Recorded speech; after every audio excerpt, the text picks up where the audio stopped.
அனைவருக்கும் வணக்கம். நாம் காலாங்கி முனிவர் அருளி செய்த உன்னதமான கருத்துக்கள் பொதிந்த ஞானப்பாடல்களை பார்த்துக் கொண்டிருக்கிறோம்.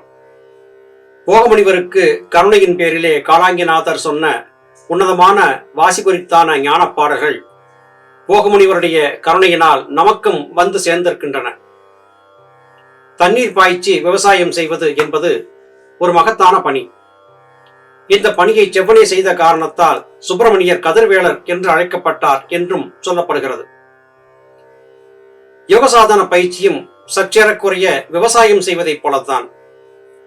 நிலத்தை பக்குவப்படுத்தி உழுது பயிரிட்டு களைகள் ஏற்பட்டு விடாதபடியாக பக்குவமாக பாதுகாத்து தேவைப்பட்ட வேளைகளிலே தண்ணீர் பாய்ச்சி வயலின் வரப்புகளை சரியாக கட்டி வைத்து முறையாக பயிரை விளைவித்து பக்குவம் வந்தபோது அறுவடை செய்யக்கூடிய காரியத்தை போல யோகசாதன பயிற்சியிலும் மனதை உழுது பக்குவப்படுத்தி பண்பட்ட நிலையிலே ஞானம் என்கிற விதையை அங்கே ஊன்றி அதை முறையாக பராமரித்து களை வந்தாலும் அவற்றை முறையாக களைந்தெடுத்து அதன் பிறகு முழுமையாக ஞானப்பயிரை விளைவிக்க வேண்டும். விவசாயமும் வாசிப்பயிற்சியும் ஒரே விதமான செயல்பாடுகளை கொண்டிருக்கின்றன என்பது சித்தர்களுடைய கருத்தாகிறது. யோகசாதன பயிற்சியிலே களைகள் என்பவை என்ன? சரியான புரிதலோடு ஒரு உத்தம சத்குருவின் மூலமாக ஞான விளக்கத்தை பெற்று பயிற்சி செய்து கொண்டிருக்கக்கூடிய ஒரு யோக சாதகனுக்கு இடையிலே வேறு ஏதாவது நூல்களை வாசிப்பதோ வேறு எவராவது சொல்லக்கூடிய விளக்கங்களை கேட்பதோ வாய்ப்பாக மாறுகிறது. அப்போது இதைவிட அது சரியாக இருக்குமா என்கிற குழப்பத்திலே தான் இதுவரையிலும் செய்து கொண்டிருந்த யோக பயிற்சியிலே தயக்கம் ஏற்படுகிறது.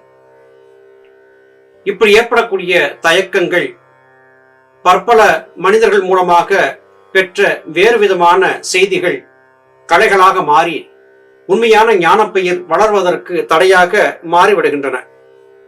அவற்றை அவ்வப்போது மன உறுதி என்கிற அறிவாளை கொண்டு வெட்டி வீசிவிட வேண்டும். இதை குறிக்கும் விதமாகவே ஞானபிதா சித்தவித்தை பயிற்சி செய்யக்கூடிய ஒவ்வொருவரும் 2 ஆயுதங்களை கையிலே வைத்திருக்க வேண்டும். ஒன்று க்ஷமா பொறுமை என்கிற கேடயம், மற்றது தீரதை என்கிற வாள்.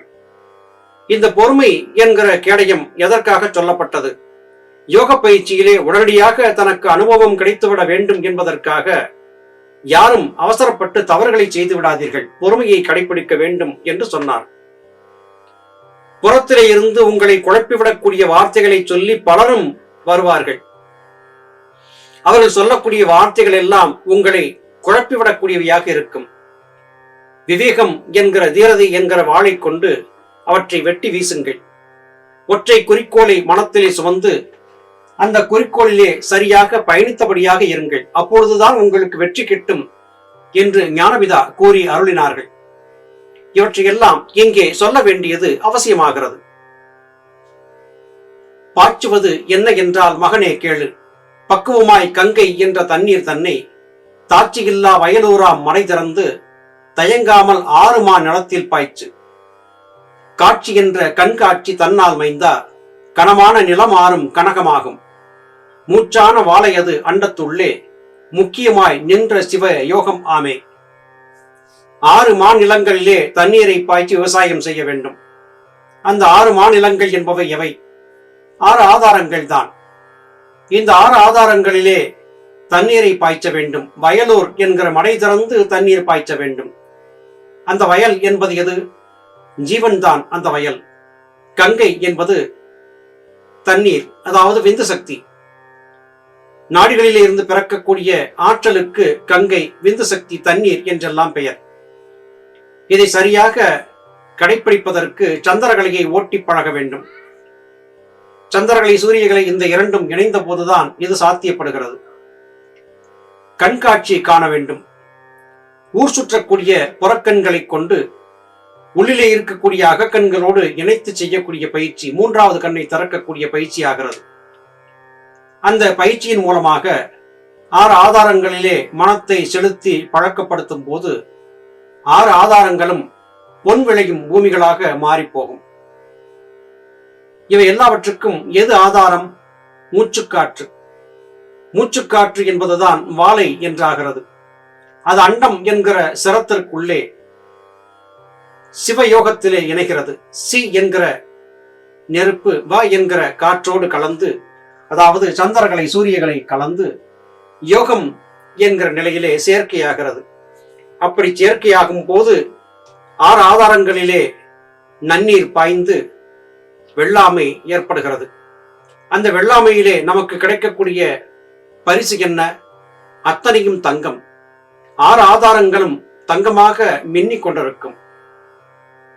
இதைத்தான் இத்திருப்பாடல் வாயிலாக காளாங்கிநாதர் நமக்கு சொல்லுகிறார். புறத்திலே செய்யக்கூடிய வெள்ளாமையைப் போலவே அகத்திலே வெள்ளாமை செய்ய வேண்டும். பக்குவப்படாத மண்ணிலே வெள்ளாமை செய்ய முடியாது.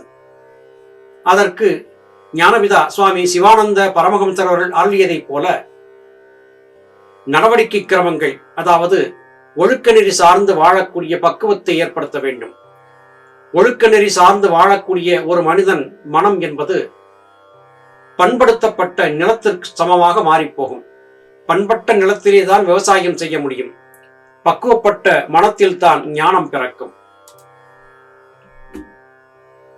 யோகம் என்ற சிவயோக மார்க்கம் முன்னம் உறுதி ஏக அட்சரத்தின் உண்மையாகும். தேகம் என்ற 5 பஞ்சபூதம் ஒன்றாய் சேர்ந்து நின்ற ஒரு வாரம் ஏகமாச்சு. ஆகம் என்ற தேகம் அதுக்கு உறுதி என்ன? அரகரா விந்து என்ற அமுதசாரம். பாகம் என்ற சாரம் அதில் உறுதி கொண்டால் பத்தி கொண்ட தேகம் அரி முத்தியாச்சே. உன்னுடைய இந்த மானுட தேகம்தான் முத்தி அடைவதற்கான கருவியாக இருக்கிறது. எனவே இந்த தேகத்தை பக்குவமாக பாதுகாக்க வேண்டியது அவசியமாகிறது. இதே கருத்துக்களை திருமூலநாயனார் சொல்லி இருந்ததையும் நாம் பார்த்திருக்கிறோம். உடம்பினை முன்னம் இழுக்கென்றிருந்தேன், உடம்பினுக்குள்ளே ஒரு பொருள் கண்டேன், உடம்பினை வளர்க்கும் உபாயம் அறிந்தேன், உடம்பை வளர்த்தேன் என்று சொல்லி இருந்த கருத்துக்களை நாம் பார்த்திருக்கிறோம். சிவயோகம் என்பது சி என்கிற நெருப்பும் வ என்கிற காற்றும் இணையக்கூடிய மார்க்கம். சிவயோகம் என்றாலே வாசிதான். இந்த வாசியிலே ஏகாட்சரம் என்று அழைக்கப்படக்கூடிய மொழியின் முதல் எழுத்தாகிய அ என்கிற சந்திரகலை தான் உண்மையின் தத்துவமாக இருக்கிறது.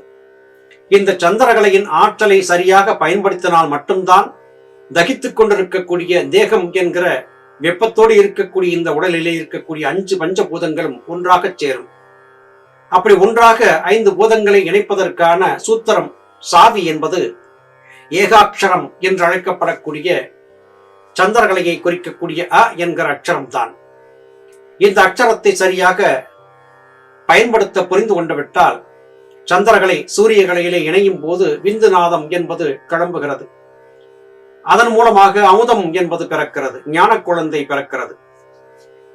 இதை சரியாக புரிந்து கொண்டு முறையான பக்குவத்தை கற்றுக்கொண்டு இடைவிடாத பக்தியோடு கூட இந்த தேகத்திலே இருக்கக்கூடிய தெய்வத்தை எவர் ஒருவர் வழுத்தி வணங்கி போற்றி பாராட்டுகிறாரோ அவர் இந்த தேகத்திலே இருந்தபடியாகவே முத்திகை பெறுவதற்கான பக்குவத்தை பெற்றுவிடுகிறார் என்று காளாங்கிநாதர் சொல்லுகிறார். அருமை சகோதர சகோதரிகளே, சந்திரகலை தான் சாவியாக இருக்கிறது. அந்த சாவிதான் சுழுமுனை கதவை திறக்கக்கூடிய திறவுகோலாக இருக்கிறது. அது ஏகாட்சரம் என்று அழைக்கப்படக்கூடிய அ என்கிற எழுத்தோடு தொடர்புடையதாக இருக்கிறது. இதுதான் உண்மையான சிவயோகம். இந்த சிவயோகத்தை செய்தவர்கள் மரணமடைவதில்லை, முத்தி மோட்சத்தை பெறுகிறார்கள் என்பதே கருத்தாகிறது. மீண்டும் அடுத்த பதிவிலே உங்களை சந்திக்கிறேன். அதுவரையிலும் நன்றி, வணக்கம்.